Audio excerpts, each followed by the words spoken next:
Vegan, ang buhay na pamana ng nakaraan.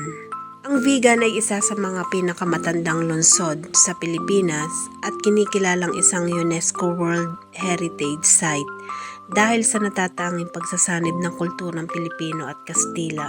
Noong dumating ang mga Kastila noong ika-16 na siglo sa pangunguna ni Juan de Salcedo, tinanong niya ang mga katutubo kung ano ang tawag sa lugar. Itinuro umano ng mga itong isang halamang tumutubo roon at sinabing biga. Dahil hindi ito mabigkas ng tama ng mga Kastila, naging vegan ang tawag sa lugar. Noong 1572, itinatag ni Juan de Salcedo ang vegan bilang kabisera ng Ilocos.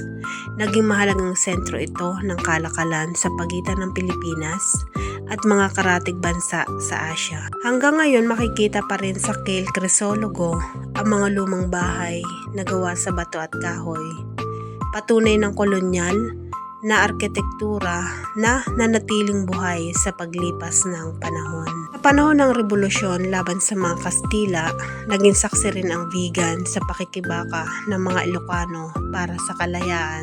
Isa sa mga bayaning Ilocano na may kaugnayan sa Ilocos ay si Diego Silang na lumaban laban sa mga Kastila upang ipaglaban ang karapatan ng mga Pilipino. Hanggang ngayon, ang vegan ay kilala sa mga kalesa na umiikot sa lungsod, mga ancestral house, mga pagkaing Ilocano tulad ng mga empanada at bagnet, ang makasaysayang St. Paul Metropolitan Cathedral. Ang vegan ay patunay na ang kasaysayan ay hindi lamang nababasa sa libro. Ito ay maaaring makita, maramdaman at maranasan.